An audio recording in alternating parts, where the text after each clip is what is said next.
What's up guys, welcome back to another video, and today we're going to be boxing the Genesis.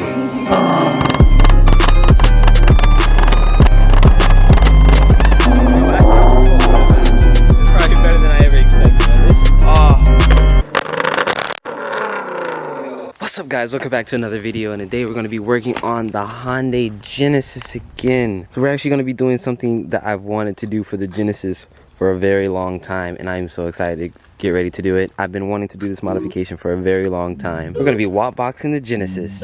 I know I get it, it's a little racer mod, but it just adds that little extra flair, and it makes me happy. So, you know, you got to do what makes you happy in life. So this is what I'm going to do. I'm going to crank her up. I'm going to move her over there in a more bigger space to work, and then we're going to put this box on this car.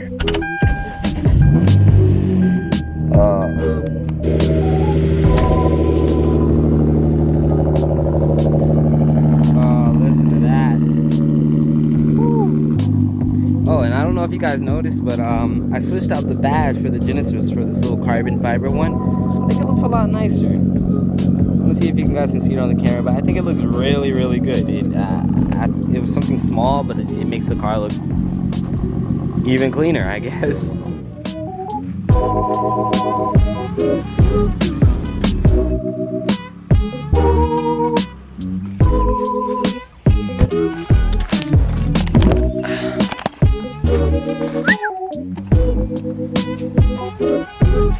And here she is, the Holy Grail. If you guys don't know what this is an N2MB watt box. This is basically a launch control for your car. So basically what it does is that it will hold your car to a certain RPM for you to launch it. And it also provides you with no lift shifting, which that's great and all, but what I really want this for is... yeah, so I'm gonna try my best to install this on my car. I think I watched enough YouTube videos, and I think I've looked over the instructions enough to put this on my car by myself. We're gonna see how this works out, guys. So first things first, pop the hood.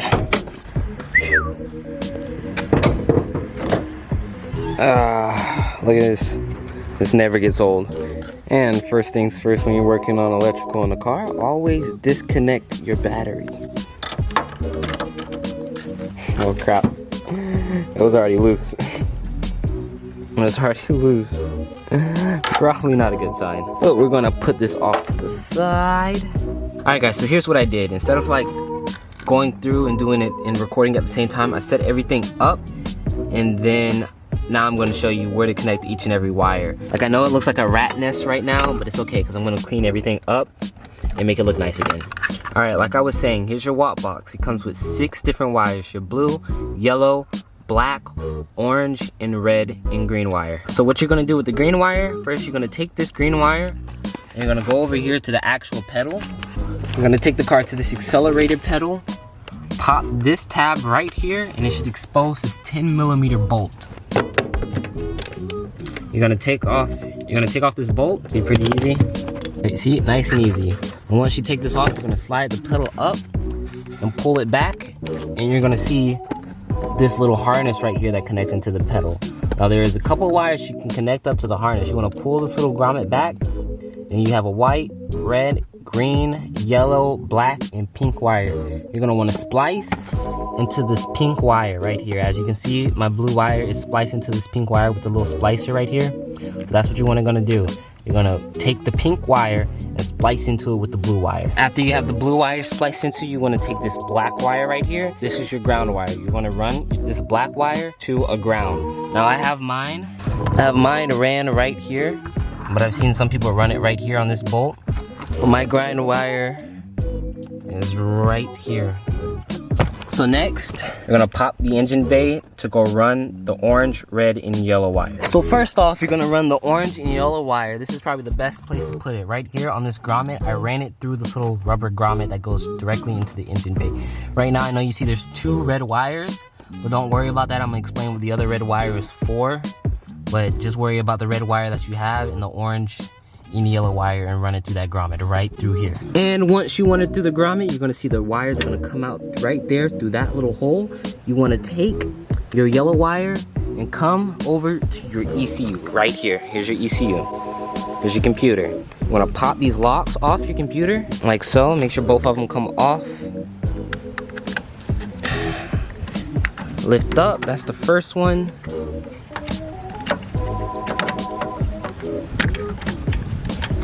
Lift up, that's the second one. Then you're gonna wanna take the cover off of it. Let's just do this green little tab right here. And these little lift up tabs right here. Take the cover off. Boom, and you're gonna expose. Now, okay, first, you're gonna look at this tip-top row right here. And watch it right here, and on the 14th pin, on the tip-top row, there should be a black wire. As you can see right there where my finger's on, right there, a black wire. You're gonna wanna splice into that with your yellow wire. Now that's gonna read your RPMs right there. This tip-top black wire. Tippity-top row, 14 pins over, you're gonna find a black wire. You're gonna wanna splice in that with your yellow wire. After you do all that, you wanna cap in all the connections, and you wanna put the pins back in their place. Like that. Make sure it's closed down. Lock it tight like there. There you go. Alright, now for the other one, and pull this lever. Locks it back tight. Now they're both tight. Make sure they're both tight. Alright, then you're gonna wanna run your red and orange wire all the way across your engine bay to this little box right here. Now you're gonna pop open this box, and this is going to show your fuses. These are all your fuses for your engine. Now you're gonna wanna find the ignition coil fuse box. That 20 right here in that second slot right there, that 20. Then you're gonna wanna take this whole box off. Alright, so we're gonna take this one off using this bolt, and take this one off as well. So this is the hard part. You're gonna wanna lift this up, and you're gonna wanna unlock each and every one of these little tabs. Just like a good 8 of them on this box. And you're gonna unlock them all to open this box up. Okay, now what you're gonna find under that yellow pin is you're gonna find one big fat green wire, and you're gonna wanna splice into that wire. You want the red to go towards the fuse, and you want the orange going away from the fuse. So you have my red going into the green one, and the orange going into the other end away from the fuse. Now what I'm gonna do, because this is such a poor connection, I have better connectors, and I'm gonna replace those out right now. Alright, so here are the two wires. As you see, this connector, I just cut these two wires and clamp them together, and I'm about to do the same with the orange wire, which is going out away from the fuse. Alright, now that both wires are connected, crank up your car and make sure it starts, and if it starts, then you're doing something right. So now I'm just gonna wrap these up with electrical tape, and we'll be done with this part. And after all that, you're just gonna tap and close the lid and put the bolts back on, and then you're done. Alright, I got everything tucked up under here very nicely, and this is what I was telling you what the secondary red wire is. So for some reason on the Hyundai Genesis, it won't work when you wire the green wire to the clutch, and normally a lot of people would just wire them to their cruise control, but my Genesis doesn't have cruise control. So instead, we're wiring it to this button, and this button is gonna act the same as our clutch or cruise control, and then we're gonna install the button right here on the side of the dash. You see I already got popped the shifter off, and so I'm gonna cut a hole right here in the dash and install this little button right here. Alright, figuring out where I want the button. Maybe somewhere right around here. I'm gonna cut the hole.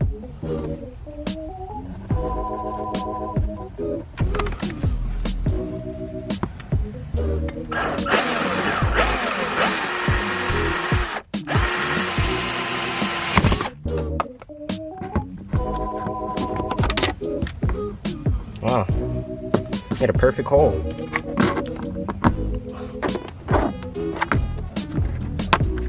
Oh, and it fits perfectly. Oh. And alright guys, like the complete idiot I am, the button that you just saw me put in wasn't the actual button that I needed to use. It was another button that we accidentally blown trying to get this thing in, get it working. We accidentally blowed it. and it's no good. So I accidentally put that one in instead of the correct working button, and I had to try to get it out. And trying to get it out, I ended up scratching this whole entire thing up, which I am like so disappointed about, but it's okay. I'm gonna try to clean it up as good as I can, get it nice and polished, make it look really nice. But that's just a bummer.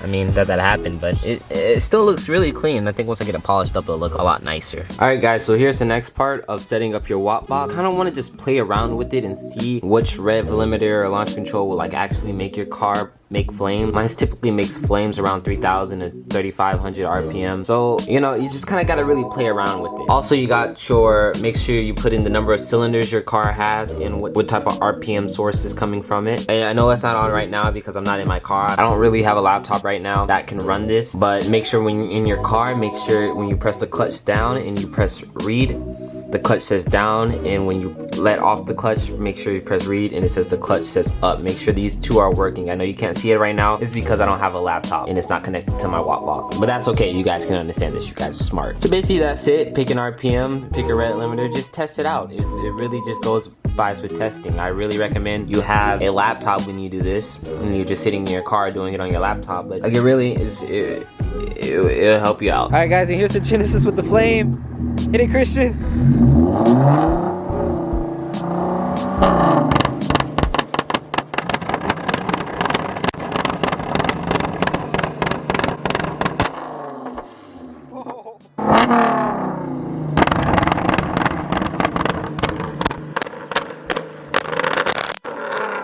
Yo, that sounds so good, man. It's probably better than I ever expected.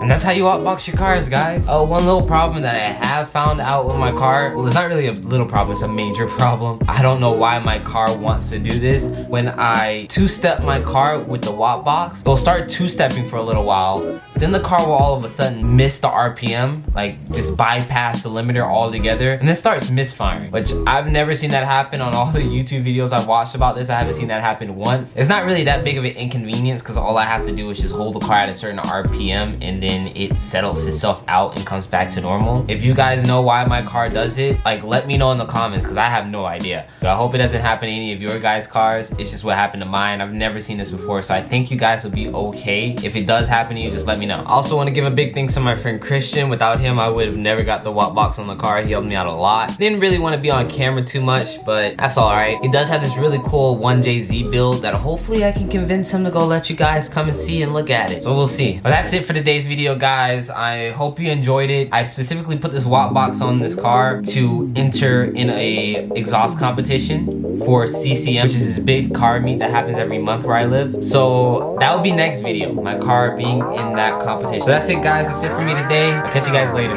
Peace.